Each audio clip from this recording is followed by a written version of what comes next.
This is Climate Countdown, Climate Crackdown. I'm Amy Goodman. We're inside the Bella Center for a look at what's happening inside here.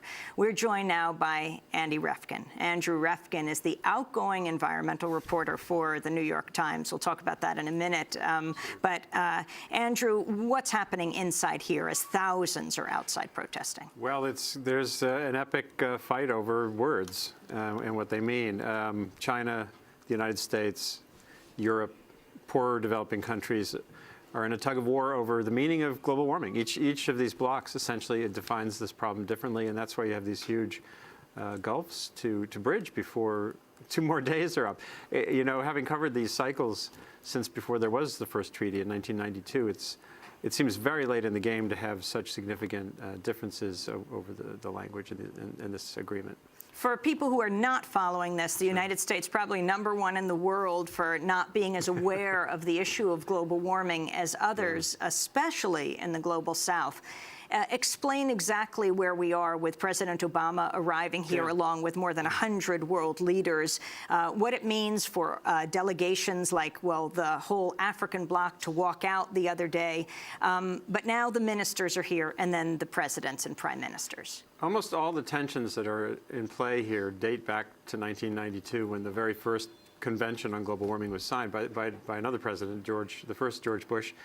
That was the last time a U.S. president went to the climate talks, and now it's crunch time. Basically, back then it was all aspirational. You know, we all pledged to avoid dangerous warming, but no one defined dangerous. No one defined any of the key terms. So it was all, and it all by 2000, it all looked like it was failing. Actually, by the mid-90s. So then the Kyoto Protocol was supposed to be the tighter, more firm, legally binding approach. That has faltered.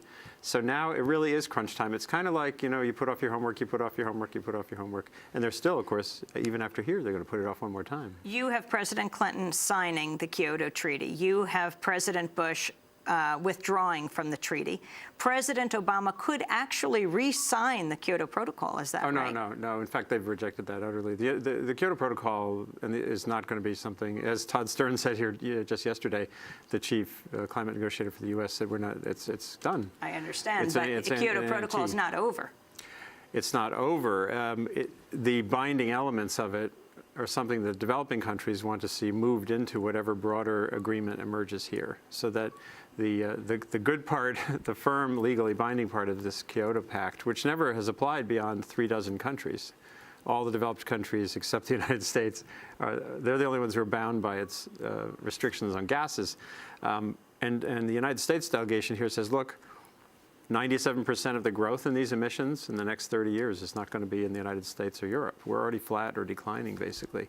It's going to be in developing countries. So if you care about climate, you can't have an agreement that doesn't include them. And they say it's just simple science has to have that involvement. Talk about China. China, I was just at their delegation press briefing yesterday. There are 3 things they're concerned about, I guess. The big one, well, they're all big. I asked them to characterize them. They said trade. There are terms in this draft agreement that would potentially allow trade sanctions, border tariffs to apply if a country in, say, 2020 is not abiding by its pledges. Then other countries could slap on a tariff. China's absolutely dead set. They say this is just an excuse for protectionism. It's just environmentalism cast. It's actually protectionism cast as environmentalism. That's one thing they're absolutely dead set on not having. The Senate and the House both are, you know, the bills that are moving here all partially want to protect American jobs, and so they want to have that locked-in guarantee. China is resisting firm words on what's called MRV, measurable, reportable, verifiable changes in its emissions trajectories. And again, the Senate, the way a treaty works in the United States, you need 2/3 Senate approval.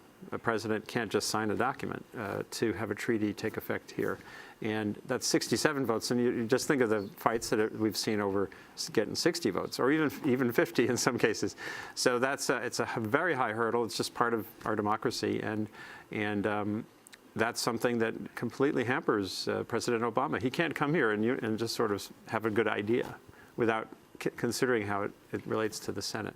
Andrew Revkin, you have been covering environmental issues for what, close to 15 years at the New York 25. Times? 15 at the New York Times. And yeah, you've just resigned? We're shrinking the newsroom by 100. We have shrunk as of this past week by 100 jobs, and I chose to take one of the buyouts that were offered so other people wouldn't have to get fired. And we didn't reach 100 buyouts, so that means right now, as we speak, people are being told they're losing their jobs. Well, I want to continue to talk to you about this. Right now, we're going to go to break, and Evo Morales, the president of Bolivia, just gave a speech in the room right next to ours. We are continuing to cover what's happening outside and inside. You'll be going on to teach? Teaching. I'm going to keep writing for the Times too, and the blog .earth is going to keep going too. That's .earth. Yes, nytimes.com/.earth. NYTimes.com/.earth. Andrew Revkin is the outgoing environmental reporter for the New York Times. This is Democracy Now! We'll be back in a minute. Thanks. Thanks. To do just one good deed.